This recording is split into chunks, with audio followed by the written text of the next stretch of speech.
spent a lot of time with them. That's why we're a little late. I think this was a good reason to be late, frankly. And we just gave our warmest condolences. But you say to yourself, you know, how do you give condolences? How do you do that to a young person that 3 days ago was here, 4 days ago was here and vibrant, and now is no longer here? The search for the missing continues. The people that are doing it are unbelievable people. That you couldn't get better people than this anywhere, Christy, right? Anywhere in the world you couldn't get better people. And they're doing the job like I don't think anybody else could, frankly. And I want to thank them. I want to thank all of these great first responders who raced into very grave danger. We have some people that were incredible. The single Coast Guard rescue crew saved an incredible 169 children at Camp Mystic, 169. And the camp staff was also incredibly courageous. Are those Coast Guard people around here someplace? Because I hear some incredible people. And I actually, Scott Ruskin, is he around? Where's Scott? He's not here right now, sir, So- but he will be here later, and I will be okay. Will you let him presenting know? with some, I'll let him And know. John Dunn, the owner of the Hunt store, was a flood. Where are you? Okay, good. We spoke a little while ago, and it sort of, John was telling me some stories about that store, and it was just really amazing. Yes, Mr. President. First, let me correct. I was owner of the Hunt store from 2013 till April of last year, where I actually sold the store to Haley and BB Lehrman, who are excellent operators, and they're on the ground right now in Hunt, leading the effort there together with Good. the fire department, the churches, the schools, what have you. Good. And they're doing a phenomenal job. Good job. My role in it is I had seller finance the deal. And You're so going to I'm- bring it back? I'm absolutely going to bring it back. And the together walls with are up, Haley the and two BB. walls are up, and you're Look, going to... there's belief out there that it was a total loss. It's not. Gentleman by the name of Larry Graham put up some incredible walls in 1973, and he's a great engineer, and those walls are still standing. Save the walls. Save the walls. Okay. And the goal is, and I think we can get it done between Haley, BB, myself, and some outside help that we're going to be getting. I think we're going to get it reopened very quickly. Good. I think it's important to get it open quickly because once we do, the community can get back to a sense of normalcy. I think it'll be good for the community. I think it'll accelerate the recovery process. There's a lot that has to be done, but I'm impressed and very pleased with the resources that I think are going to become available through the conversations with Chip Roy, Governor Abbott's office, and others, Good. that we will get it done quickly. Yes, sir. Thanks, John. Good luck with it. Okay, I'm sure you will. The search for the missing is continuing, as you know, and today I especially want to thank all of these incredible people from the Coast Guard, and you'll give my regards in particular to some of the people we mentioned. Every American should be inspired by what's taken place during this short period of time, and I want to thank Governor Abbott. He's an amazing guy. We come very, very close politically and personally, and we've had a tremendous relationship with Texas. I guess Texas brought us together. We were together fine, but now we're together a lot more. And I want to thank Cecilia, your great wife, who's been our friend for a long time. The job you do is really incredible in so many different ways, including with the border and every different way. Admired by everybody. Secretaries, Kristi Noem, Brooke Rollins, Scott Turner, and Administrator Kelly Loeffler. They all wanted to be here. Some of them hopped on the plane with me. Senators John Cornyn and Ted Cruz, you're here among us. And thank you very much. Our great Lieutenant Governor, I see you sitting there. I don't know if they even have your name down, but when I'm here, your name is down, right? He's doing a good job, always did. Always did.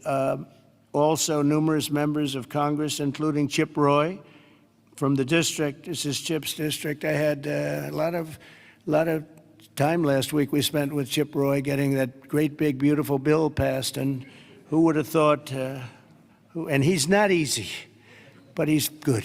Where is he? Where's Chip? Who would have thought this was going to happen? And he called because we had a big ceremony set up, and he said, you know, we have a little bit of a flood here, and I think it's going to be a little bit, I better stay here. I better not come back and go to it. And he wanted to be there. He was a part of it, a big part of it. And then he called again, and he said, this is bad. And then it got really bad, far beyond your worst, wildest imagination, right? So thank you very much, Chip. I appreciate it. And Brian Babin also is, I don't know if Brian's here. But we do have, and I have to just give some of the names because it's very unusual. Nathaniel Moran, Dan Crenshaw, all of these people wanted to be here. Keith Self, Jake Elzey, August Pfluger, Craig Goldman, Ronnie Jackson. Where are you people? Are you here? You're all here? Where's Ronnie Jackson? Ronnie Jackson, what a person. Every one of these people is so incredible. Randy Weber, Pete Sessions, Tony Gonzalez. Well, we have everybody. Beth Van Dyne. Hi, Beth. Hi, Beth. Roger Williams. Brandon Gill. Hi, Roger. Brandon, you're here? Yes? Thanks, Brandon. Doing a good job, Brandon. Michael Cloud, John Carter, and Wesley Hunt. And we have others, but I'm not, we have to get on with it. But I did want to ask Lieutenant Governor Dan Patrick. He's been my friend from the beginning. He's been the chairman of all three of my campaigns, and all I know is we won by record amounts, so I guess you were a pretty good chairman, right, Dan? And his son is fantastic, too. But Attorney General Ken Paxton. Ken's around here someplace. Hi, Ken. Hi. And Director of the Texas Department of Public Safety, Freeman Martin. Freeman, thank you very much. You're doing an amazing job. Texas Chief of Emergency Management, Nim Kidd. Thank you. Thank you very much. Thank you for greeting us, too. Major General Thomas Seltzer of the Texas Military Department. Thomas, great job. Thank you. Really good job. And many other officials and government, everybody is here. You know, it's amazing. I do these things, and often you just don't have a turnout like this. Half of government is here, but my administration is doing everything in its power to help Texas, and I can tell you that and the governor will be the first to tell you that when the request was made for the emergency funds, Christie, I think we gave it within about 2 minutes, maybe less, and they had everything they needed, right, immediately. So we've deployed over 400 first responders and assisted or enabled more than 1,500 rescues. Amazing, 1,500. Customs and Border Protection and the U.S. Coast Guard have deployed numerous search and rescue crews, and they're all over the territory, and trauma teams. And beyond this area, you know, the governor was saying we've gone a little bit beyond this area. Oh, there's Dr. Phil. Look at Dr. Phil. You're looking good, Phil. This is a hell of a situation, isn't it, huh?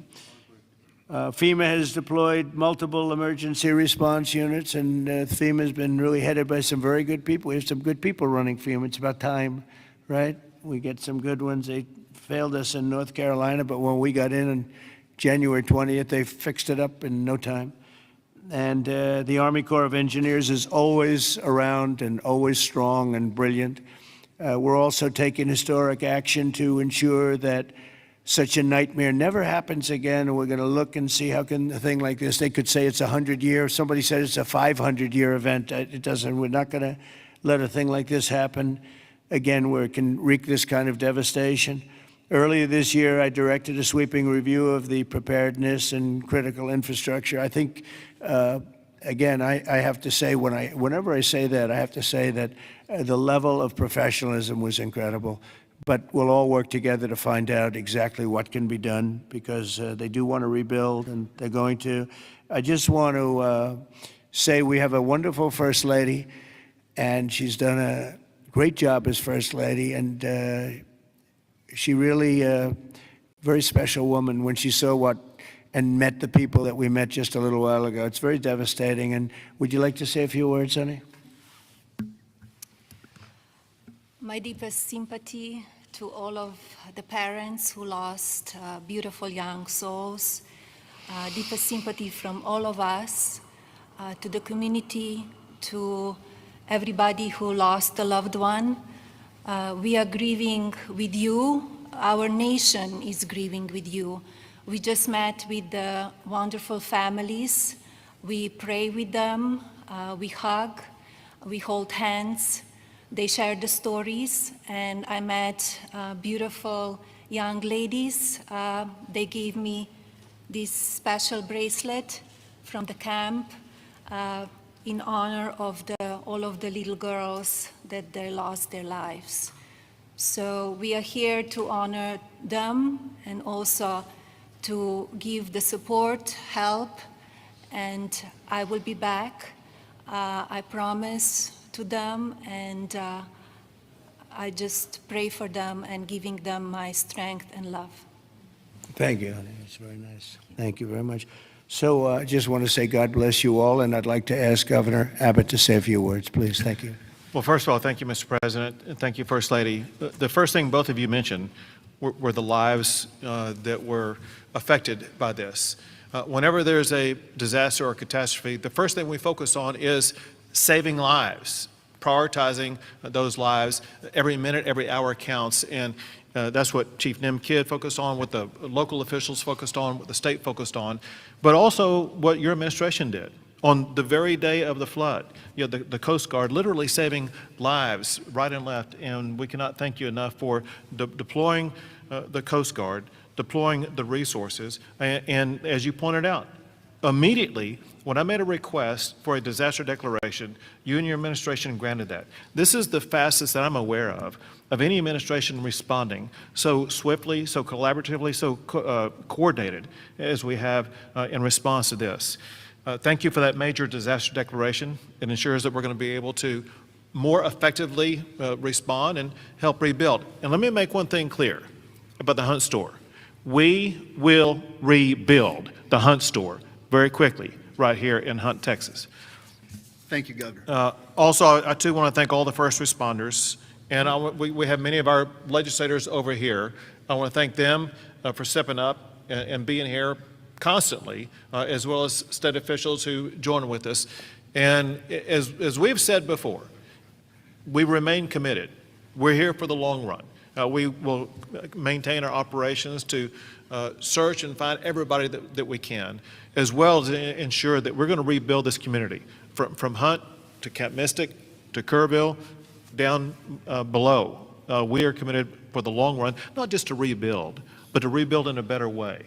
I have received a lot of detail, even from the President himself, about ways that we can do a better job in the rebuilding process, and we will put all of that to work. We have a special session beginning in 10 days when we're going to start working legislatively to make sure that we address every challenge that the people of this entire region, including the Central Texas region, make sure we help rebuild the families and communities of all of them.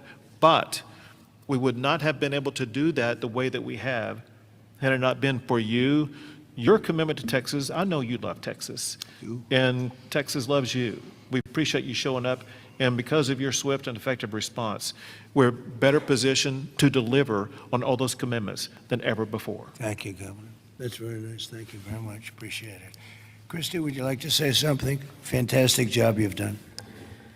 Well, Mr. President, I just want to thank you for coming and being here today, and to our First Lady as well. Your heart is evident for the people of Texas, and by you coming here and spending the day and taking the time to spend so much time with the families, I've spoken with many of them over the last several days, and they're so grateful for you that not only are you here to come and walk alongside of them, but to spend time with them and to deploy resources to help support the governor and his team, I think has meant the world, not just to those that are making the decisions, but to all of those down to the ones who have lost their children and are those who are still looking for their children. So that's the hardest part about the situation we have here today, sir, is that when you have a disaster like this, I believe this is an unprecedented event. I haven't heard in my knowledge, know of a flood that happened like this before. So, you know, in our experience, we know that it's at least a 1 in 1,000 year flood that hit this area in an unprecedented way. And emergencies and disasters are always locally executed. The state manages them, and then the federal government comes in and supports that. What we are doing here, sir, is empowering the state and the local officials to make the best decisions for their people, because they know their people, they know their community, and when they ask, then we come in and support them. So thank you for being a president who trusts people, who lets them use the responsibility that they have to make the best decisions for their families, for their communities, and we come in and we support them in that. So I can't thank you for helping us making such quick decisions, for Nim and his team, and the governor is absolutely fantastic. Every time I picked up the phone and was here, the lieutenant governor was available, the entire team, the Coast Guard and the Border Patrol were absolute amazing resources on the ground immediately, and we've had over 700 different FEMA employees and volunteers Right. here as well that are engaged, and so all of your assets that you have as a federal government are deployed to help this community restore, but also to heal. I would just ask everybody in the room to remember to love on each other too, and to tell stories and memories, and that's how the greatest fear when you lose someone in your life is that people will forget them. So tell the stories that you knew, and write them down and remember them, because nobody wants their loved one that they don't have anymore to ever be forgotten. Thanks, So Christy. that. Appreciate it. Nim, would you say a few words, please? You've Thank done you, a Mr. fantastic President. job working with Christy and everybody else. Thank you. Go Yes, ahead. sir. Thank you both for being here. Our hearts are broken, but they fuel the engine that drives this response for this community. These local first responders are the best in the nation. They put their lives on the line. Our volunteer firefighters that were out there putting their lives on the line, knowing that their homes were at risk. You have the best in the nation right here at the local level. Governor Abbott declared 21 Texas counties for this weather event under a state of disaster declaration. Your immediate declaration for individual assistance and public assistance will help us rebuild and recover. We've had over 2,200 state agency response personnel assisting our local government partners. But Mr. President, here's a staggering number. Over 12,300 volunteers have shown up here out of love to support this community. Just imagine, working 10 hours a day, 7 days into this event right now, that's over 861,000 hours Yeah. of volunteer support right here. 19 other states have sent resources to us. Secretary Noem, thank you for the coordination and the effort on that. Your team has been phenomenal. We will continue the search nonstop. We will continue debris removal, and we will help this community rebuild. We're ready, sir. Thank you for a really great job you've done, and the coordination's been incredible with us and everybody else. Thank you very much. Yes. Dr. Phil, I see you sitting there, and this might be a time for you to give us some of your words of wisdom, if you would. Thank you. Well, thank you. I've talked to families and survivors, parents and grandparents, and the truth is, we know psychologically that the number one stressor that we can experience in life is the loss of a child. And the worst situation that we can experience that is when it's sudden and when it's violent. That's the worst thing that can happen stress-wise in life. And it's people say, well, you get over it in time. You will. The truth is, you never get over it. You get through it. And one of the things Secretary Noem was just talking about, no truer words could be said, that it's cathartic to talk about this. And there's a collective consciousness in these communities down here. This is my country here. Texas is home for me. And, Right. and there's a collective consciousness here. And everybody in these communities suffered this loss at some level. And so everybody shares that. And so everybody shares the healing. And that will come through here.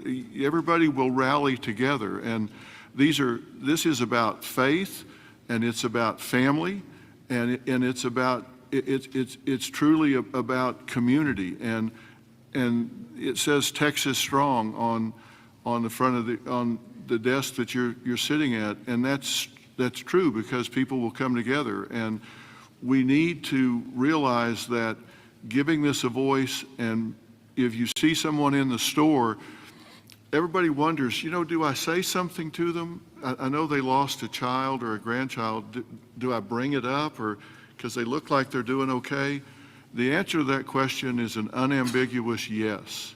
You don't ever let them think you've moved on from it. It's okay to go and say, hey, look, I know about the loss. I share that with you, and I love you, and we won't forget this, because these bright lights will go away. Another headline will come along, and people move on. Let them know we don't forget. We don't forget the loss. It will never go away, and we remember it. And these first responders down here, men and women that were diving into those waters.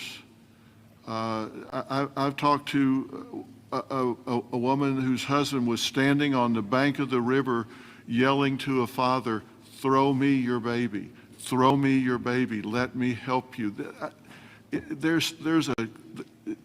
President, there is a depth of root and caring here like you just can't believe until you see it.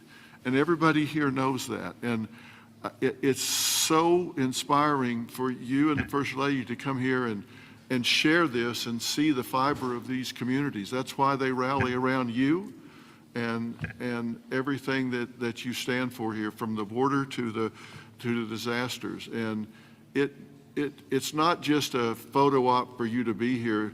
People see your heart and believe in what you stand for. And God bless you for coming here and doing this. It means a lot. God bless you. Thank you. That was really beautiful. I'm glad I asked him to say a few words, Dan. Do you want to say a couple of words, Dan? Please, Lieutenant Governor. We spoke the morning immediately. You and I talked the very next morning, and he was right there. First of all, Mr. President, First Lady, a long time ago, I asked a pastor when I was going to see a hospital, a person in the hospital who didn't have long to live, and I said, "What do I say?" And they said, "Don't worry about what you say, just be there." So you and Madam First Lady, the two of you being here, sends a message. It paints a picture that words can't express, and it gives them hope. And the people of this community have become a family. I didn't know the mayor last week. I wish I didn't know him today under these circumstances. But we've become a family around this room, and it starts with you at the top, down to the governor, down to the statewide, down to the secretary. I mean, Christy Nome coming in, she called Saturday morning and said, "The president wants me to be there today." And she came. And so that message is so important. Two things will get us through: our faith, so the people along this river are not standing on the rock of the bank of the river, they're standing on the rock of their faith. And that will get them through the struggles that you talk about. But you and the federal government will help us get through everything, all the debris that has to be taken away, all the rebuilding. And I know we can count on you. So from the bottom of my heart, on behalf of all of these families, thank you for being here. You just can't measure how much it means to them. Thank you very much, Dan. Great job. Appreciate it. Do you want to take a couple of questions, Governor? Would you want to do that? Do you want to? Sure. Is the press going to be respectful of this event, this horrible event, this horrible tragedy? Please, yes. Go ahead, please.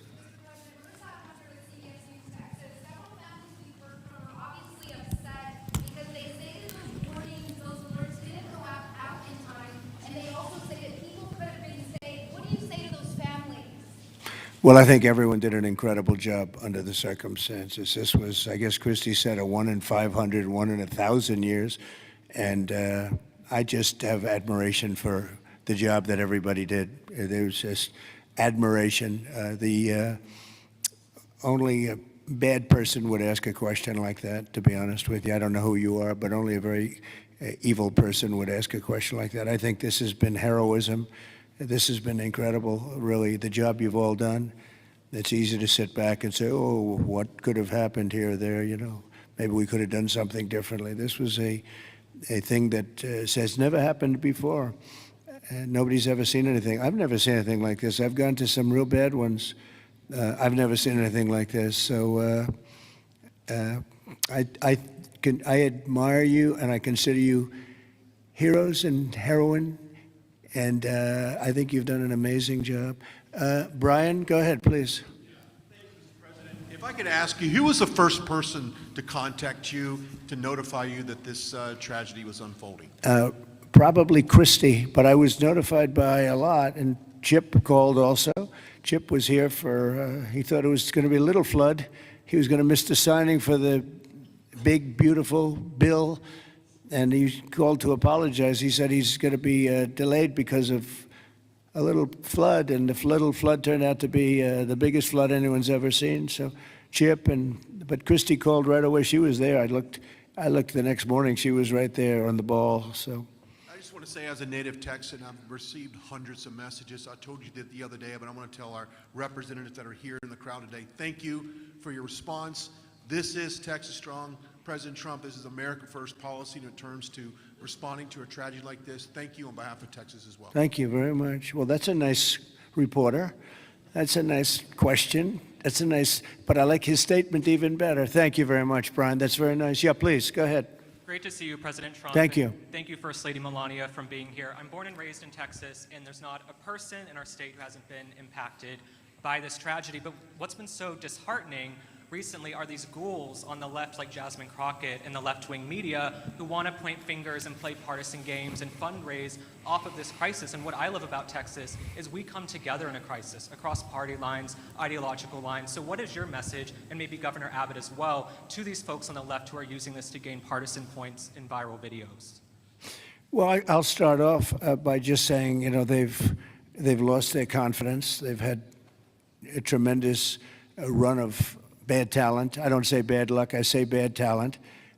And all they want to do is criticize. And I hope we can someday be bipartisan, but all they like to do is criticize. And they're getting just absolutely clobbered because everyone sees what an incredible job the governor did. Everybody in this room, everybody at this table in particular, but everybody in this room did an incredible job.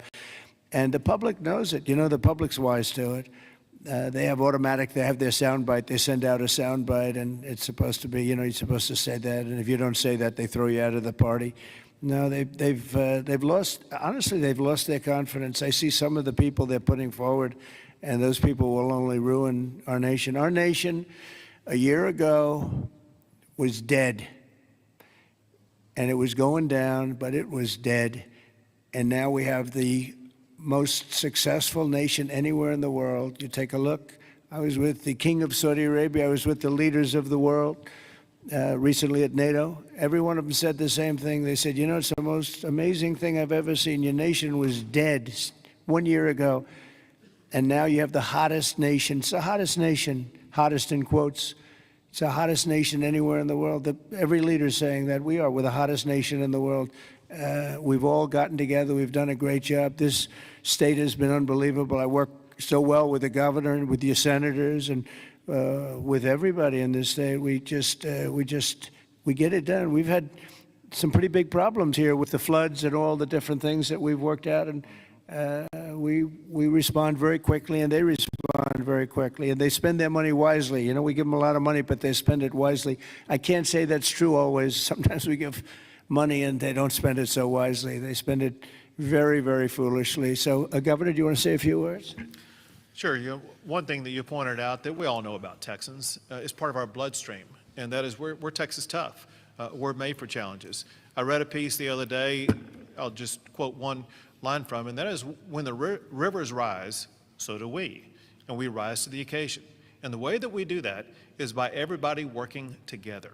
We are one team united. We are Texans, and fighting as Texans, we're going to rebuild not just Kerrville or Hunt or Kerr County, but across the entire state, across regions. We're going to come together and fight together and ensure that we elevate even better, keeping foremost in mind exactly what Dr. Phil was talking about. As we rebuild, we've got to constantly comfort the families of those who have suffered a loss. Those two things combined, and we will be our quintessential selves, and that is Texas tough, Texas resilient. Thank you very much. Go ahead, sir. Mr. President, first the of all, blue shirt. thank you for, No, right over here. Go ahead. I'll wait for Chip. He's my representative. I'll wait for him. Mr. President, if I could just jump in and just say one thing, Chip. which is I can't thank you enough. When I called you on Friday, you said whatever you need. When I called the Secretary's office, she called me within 15 minutes and said whatever you need, and then she came here this weekend. I've never seen such a quick response and such a focus on delivering for the people. But importantly, I want to thank all of my colleagues in the House sitting right over there. Every single one of them called me personally. Every single one of them reached out to this team that the governor was just talking about, the team effort to deliver for the people of Texas. They're here now, not here at a microphone. They're here just to be here because they believe in this state and they believe in what you're doing as the president and they believe in what the governor's doing. And importantly, this morning, I was at a press conference for the Community Foundation of the Hill Country, which has raised over $30 million from the great people of this state and from around the country, and they sent checks out today of $5 million to people in this community to help them with cash for people, for small businesses, first responders, and all the people that need help to reunite. And the final point I'll just say, for all of the media clamoring to ask that ridiculous first question and try to point fingers, the governor said it best when he said that pointing fingers is for losers. This state is about looking forward, and we'll figure out how to make our systems the best they can be. But importantly, when you see 26 feet of water rising a foot per minute, don't go around pointing fingers. The people in this community rallied around to help people, and that's the enduring image. Those little girls from Camp Mystic who were singing hymns as they watched the damage as they left that camp coming out of there. And that's who the people of Texas are. And I thank you, Mr. President. Thank you very much. And, 2 words, unity and competence. If you were to ask me 2 words that I've seen here, one is unity. The unity has been unbelievable. And then the competence of the Coast Guard and some of the people within the Coast Guard that saved a lot of lives. They went out and they saved a lot of lives. But there were others other than the Coast Guard. But I would say competence and unity, the way everyone has just pulled together. It's rare that you see this.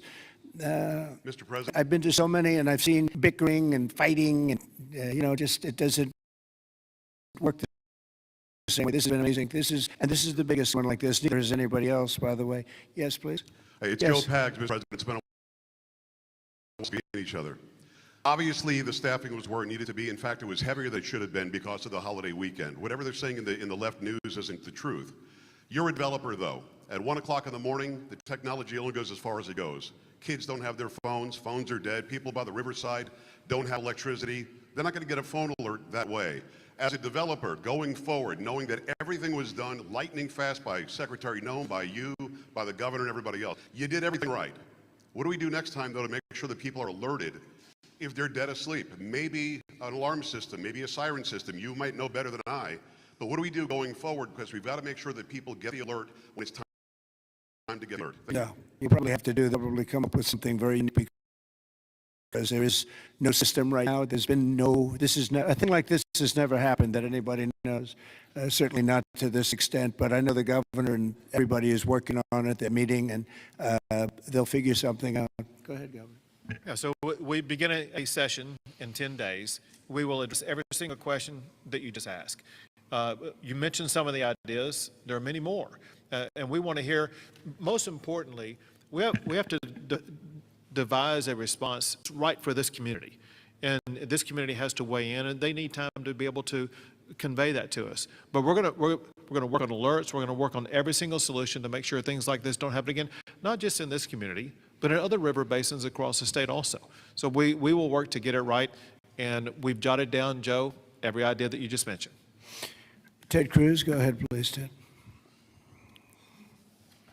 Well, Mr. President, I want to say thank you for being here. First Lady, thank you for being here. Where we are right now, the Hill Country, is a very special part of the state.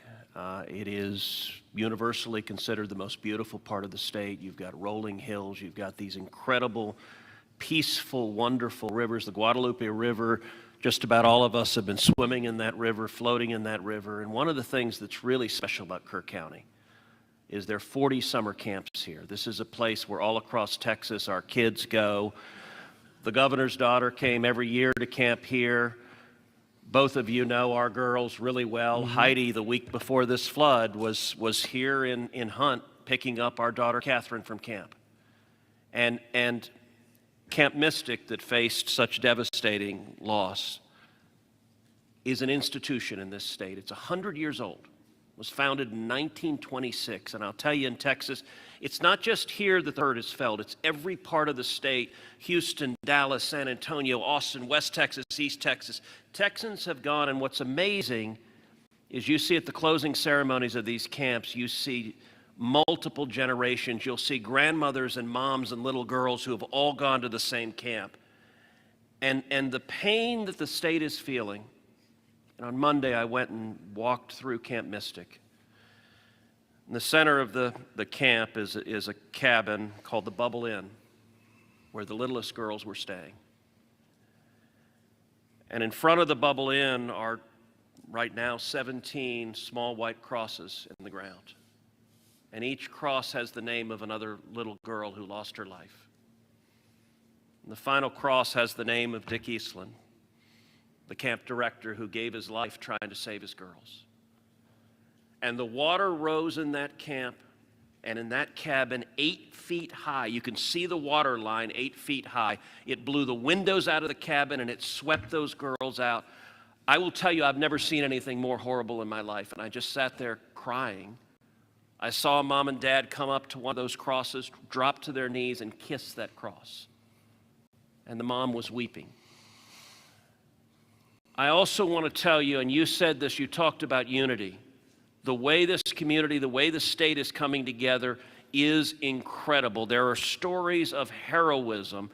I met a mom and dad who had a 14-year-old boy at Camp La Junta, boys camp. Their 14-year-old son was awakened at 3 in the morning. The water was rising. The counselor said, let's go save the little boys. And they went down to the 7, 8, 9-year-old boys and pulled them out of their camps through the crashing water. And this mom and dad were crying. Now their son survived. And I said, look, your son will always have this trauma. You will always have this trauma.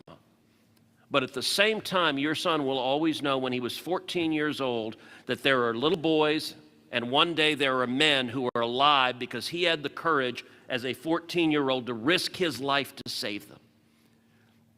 And so we are grateful you're here. And I will say something Chip referenced is very true. There's a video of a school bus full of campers from Mystic after this crisis, riding past the devastation, and they are singing Christian hymns.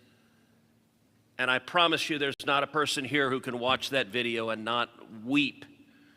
Tears of sorrow, but also tears of joy. So we are grateful for the response, Governor, the first responders, everyone who's come together, and to all the moms and dads, just know we love you. The agony, my street at home, every house has a green ribbon around it for the girls at Mystic.